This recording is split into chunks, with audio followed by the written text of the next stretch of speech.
इसलिए मैंने लोगों को समझाने के लिए 6 पॉइंट बनाए। ये 6 पॉइंट यदि आप लोग समझ जाएंगे तो जो मेरी यात्रा है 11 साल की सफल होगी। Are you all ready? Yes sir. Point number 1, climate change हो गया मतलब क्या चेंज हो गया है? बहुत सारे लोग बोलते हैं क्लाइमेट चेंज, न्यूज़पेपर में जर्नलिस्ट बोलते रहते हैं क्लाइमेट चेंज हो गया, मतलब क्या चेंज हो गया? एक सिंपल सा है, वेदर सिस्टम चेंज हो गया, पैटर्न चेंज हो गया। और क्या हो रहा है? Intensity and frequency both are changing and very very fast. World meteorological organisation के हिसाब से जो आंकड़े हैं 1970 to 79 उस दशक में जो एक्सट्रीम वेदर इवेंट्स, एक्सट्रीम बाढ़, extreme heat, extreme forest fires, वो जो उनकी संख्या थी वो अभी इस दशक में 2010 से 19 के दशक में, 4 दशक में बढ़ के 500% एक्स्ट्रा हो गई, ज्यादा हो गई। मतलब बाढ़ आती तो कितने आती? 500%, 5 टाइम्स ज्यादा आती। सूखा पड़ता तो 5 गुना ज्यादा, गर्मी होती तो 5 गुना ज्यादा, जंगलों में आग लग रही 5 गुना ज्यादा। और बाकी सबने बताया कि कितनी भयानक स्थिति है इस समय। कनाडा जो कि एकदम इतना ठंडा प्रदेश है, वहां के जंगलों में आग लगती, इतनी भयानक आग कि अभी अमेरिका के 17 स्टेट इसलिए परेशान थे क्योंकि कनाडा में आग लगी थी, बाढ़ हो रही थी, इतनी खतरनाक बाढ़ हो रही। हम देखे अभी उत्तराखंड में क्या हुआ, हिमाचल प्रदेश में क्या हुआ।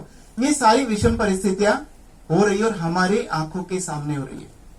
जब मेरी यात्रा उड़ीसा गई थी तो किसी ने कहा सर आप ये सात भाया विलेज करके एक जगह, वहां जरूर जाना। आप लोग गूगल पे सर्च करके देख सकते हैं। तो मैं गया तो दंग रह गया, मतलब दिल पे रियली धक्का लगा।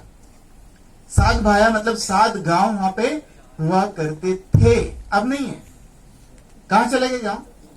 समुद्र के अंदर। वो गांव का जो मंदिर था वो समुद्र के अंदर, मैं देख के मतलब धक्का लगता है। गांव का जो हैंडपंप था वो समुद्र के अंदर। तो समुद्र का लेवल बढ़ रहा है, जंगलों में आग लग रही है, हीट वेव्स बढ़ रही है, कोल्ड वेव्स बढ़ रही है, फॉरेस्ट फायर बढ़ रही है, आइस मेल्ट हो रहा है। ये सब हमारे आंखों के सामने हो रहा है। तो क्लाइमेट चेंज हो नहीं रहा है। 2015 में बोलता था क्लाइमेट चेंज हो रहा है, क्लाइमेट इज चेंजिंग। 2018-19 में बात करने लगा climate is not changing, climate has changed, already बदल चुका है। और 2023 में जब बात करता हूं तो मैं बोलता हूं climate is not change, climate change is accelerating. Rate of change is faster and faster and faster. Temperature धरती का ऐसे बढ़ रहा था, अभी ऐसे बढ़ रहा है। टेम्परेचर के बढ़ने की रेट बढ़ गई है। तो ये सब हमारी आंखों के सामने है। तो पहला पॉइंट क्लाइमेट चेंज हो गया मतलब क्या? Intensity and frequency of extreme weather event has increase 5 times in last 4 decades. Is the point clear? Yes sir. Great. Point number 2, क्यों चेंज हो गया है? Why climate has changed? बहुत सारे लोगों से पूछता हूं, कोई बोलता है वो डिफॉरेस्टेशन हो गया, पॉल्यूशन हो गया, प्लास्टिक के कारण हो गया, इसके कारण उसके कारण, बहुत सारे नियम कारण बताते। पर यदि हम ध्यान से देखेंगे तो सिर्फ और सिर्फ एक ही कारण है क्लाइमेट चेंज का, वो है एनर्जी का उपयोग। जब से इंसानों के हाथ में एनर्जी लगी है, कब से? जब से इंडस्ट्रियलाइजेशन होना चालू हुआ है। कब से हुआ है? 1850। 1850 के पहले दुनिया कैसी चलती थी? पूरी 100% रिन्यूएबल, सोलर, विंड, बायोमास, इससे काम चलता था। 1850 में पहली बार मनुष्यों के हाथ में क्या लगा? कोयला। 1900 आते आते मनुष्यों के हाथ में लगा क्रूड ऑयल। 1950 आते आते मनुष्यों के हाथ में लगा गैस, नेचुरल गैस। और 1950 के बाद में जो एनर्जी का कंजम्पशन बढ़ा वो ऐसे बढ़ा है। आज 2023 में हम क्या क्या एनर्जी को यूज करते हैं? Solar, wind, biomass, hydro, coal, oil, gas, nuclear, ये सब यूज करते हैं। But you will be surprise to know कि आज भी विश्व में 85% एनर्जी, 85% एनर्जी 3 साधनों से आती है, कोल, ऑयल एंड गैस। मतलब जितना हम सोलर, जितना विंड, जितना बायोमास, जितना हाइड्रो, जितना न्यूक्लियर करते हैं, ये सब 15% ही है। 85% आप एनर्जी को यूज करते हो, कोल, ऑयल एंड गैस का उपयोग करते हो। तो एनर्जी का उपयोग कब करते हैं? कहां करते हैं? आप लोग एनर्जी का उपयोग करते हैं? यस। लाइट चलता है तो एनर्जी का उपयोग हो रहा है, एसी चल रहा है तो एनर्जी का उपयोग हो रहा है, गाड़ी चल रही तो एनर्जी का उपयोग हो रहा है, खाना खाते हैं पका के तो एनर्जी का उपयोग होता है। परंतु आपको पता है ब्रश करने में एनर्जी लगती है। आपको जान के आश्चर्य होगा कि ब्रश करना कितनी खतरनाक गतिविधि। मैं आपको एक्सप्लेन करता हूं। आप सब लोग ब्रश करते हैं? ब्रश करते हैं? वेरी गुड, अच्छा लगा जान के। ब्रश करना कितना खतरनाक मैं आपको बताता हूं। सबसे पहले ब्रश करने के लिए क्या लगता है? टूथपेस्ट लगता है, राइट? टूथपेस्ट को बनाने के लिए, मैन्युफैक्चर करने के लिए एनर्जी लगती है, बड़ी बड़ी मशीन लगती है। फिर हम बाजार में टूथपेस्ट ट्यूब के रूप में नहीं खरीदते, उसको बढ़िया सुंदर सा पैकेज होता है, लाल कलर का, पीले कलर का, चमकीले अक्षरों में लिखा रहेगा, उसमें एनर्जी लगती पैकेज बनाने में। फिर आपका टूथपेस्ट भगवान जाने कहां बना है, आपके घर से 100 किलोमीटर दूर, 500 किलोमीटर दूर, 1000 किलोमीटर दूर, पता नहीं, तो उसको ट्रांसपोर्ट कराया जाता है आपके घर तक लाने में, उसमें एनर्जी लगती। फिर वो दुकान में दुकानदार रखता है, दुकानदार लाइट पंखा चलाता है। आजकल तो आधुनिक मनुष्य बिगड़ते बिगड़ते इतना बिगड़ गया है, टूथपेस्ट को भी एसी में रखता है, मॉल में, एयर कंडीशन मॉल में रखता है। फिर आप उसको लेने जाते हो, पहले तो पैदल जाते थे, आज तक तो गाड़ी से जाते हैं। ये सब करके फिर आपका टूथपेस्ट घर पे आता है। तो क्या टूथपेस्ट होने से ब्रश हो जाता है? नहीं, आपको टूथब्रश चाहिए। टूथब्रश करने के लिए ब्रश को मैन्युफैक्चर करो, फिर उसको पैकेज करो, फिर उसको ट्रांसपोर्ट करो, फिर उसको स्टोर करो, फिर उसको लेके आओ, तब जाके वो आपके घर आता है। इतनी लंबी जर्नी, सब में एनर्जी लगती है। तो टूथपेस्ट और टूथब्रश से ब्रश हो जाता है? नहीं, क्या लगता है?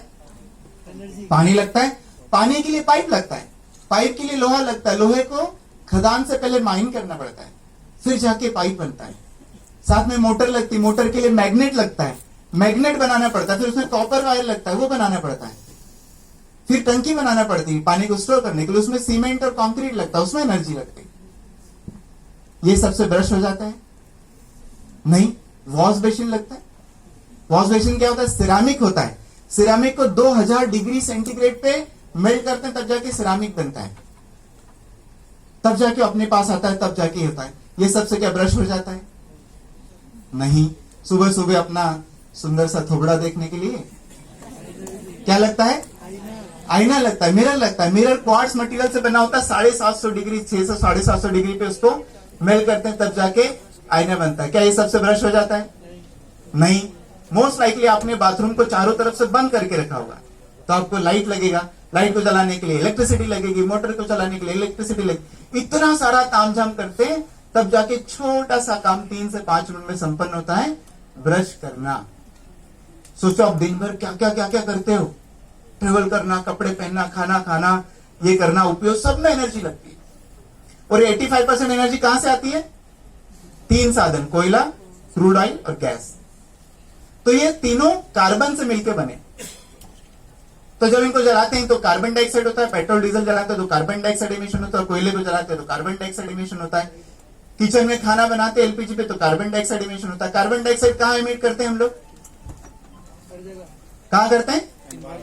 एटमॉस्फेयर में। हम सब लोग, हम प्रकाश जी, कार्बन डाइऑक्साइड को एटमॉस्फेयर में ऐसे छोड़ते हैं जैसे हमारे पिताजी की प्रॉपर्टी हो। तुम्हारे पिताजी का एटमॉस्फेयर, दादा का है, चाचा का है, नाना, किसका है? किसी को पता नहीं, पर सब पिताजी की प्रॉपर्टी मान के जितना चाहिए उतना कार्बन डाइऑक्साइड हवा में छोड़ देते।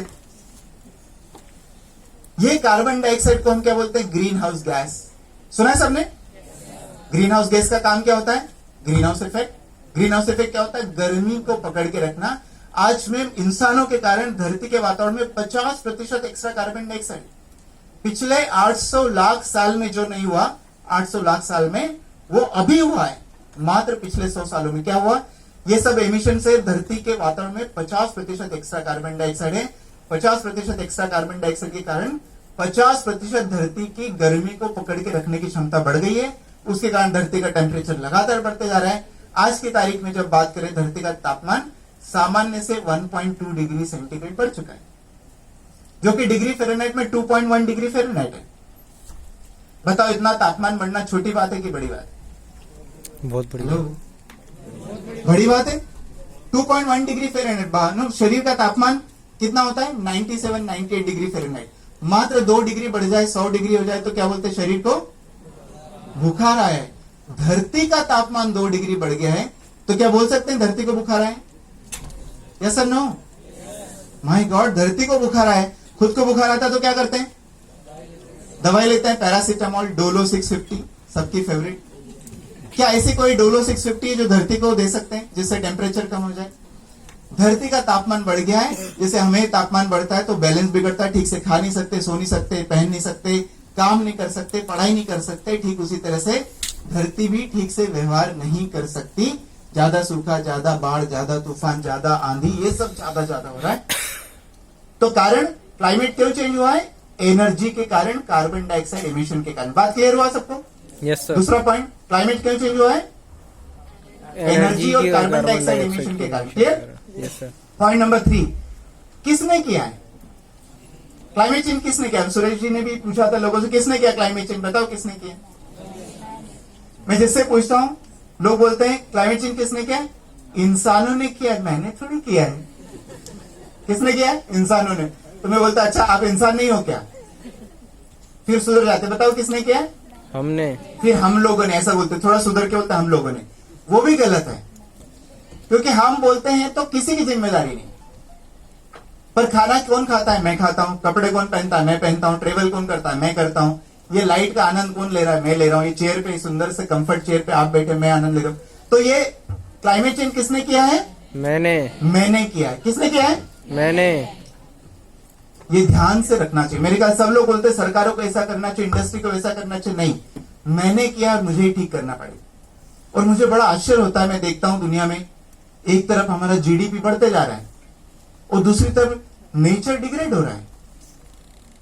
जीडीपी बढ़ रहा है, नेचर डिग्रेड हो रहा है। ये नेचर क्या है? जो हमारे जीवन को नर्चर करती है, जिसके बिना जी नहीं सकते। मोबाइल फोन के बिना जी सकते हैं, कंप्यूटर के बिना जी सकते हैं, घर के बिना भी जी सकते हैं, कपड़ों के बिना भी जी सकते हैं, परंतु बिना श्वास लिए जी नहीं सकते, बिना पानी पे जी नहीं सकते, बिना खाना खाए जी नहीं सकते। ये बताओ, आप में से कोई गारंटी कर सकता है जो हवा श्वास लेते हैं वो प्योर है? कर सकता है? जो आप खाना खा रहे हैं उसमें केमिकल नहीं, कोई गारंटी कर सकता है? बिना फिल्टर को कोई पानी पी सकता है? नहीं पी सकता। ऐसी हालत कर दी हमने नेचर की। तो एक तरफ जीडीपी बढ़ रहा है, नेचर डिग्रेड हो रहा है, तो मन में प्रश्न आता है, ये वही नेचर है जो हमारे जीवन को नर्चर करती है? वही पानी जो हम खुद पीते हैं खराब करते हैं, वही मिट्टी जिसमें से हम खुद खाना पैदा करते हैं उसी को खराब करते हैं, वही हवा को खराब करते हैं? मन में प्रश्न आता है, ये आधुनिकता है कि मूर्खता है? What do you think? आधुनिकता है कि मूर्खता है? उसी पानी को खराब करे जो खुद पिए। एक जमाने में गंगा मैया इतनी पवित्र होती थी कि डुबकी लगाओ तो सारे पाप धुल जाते थे।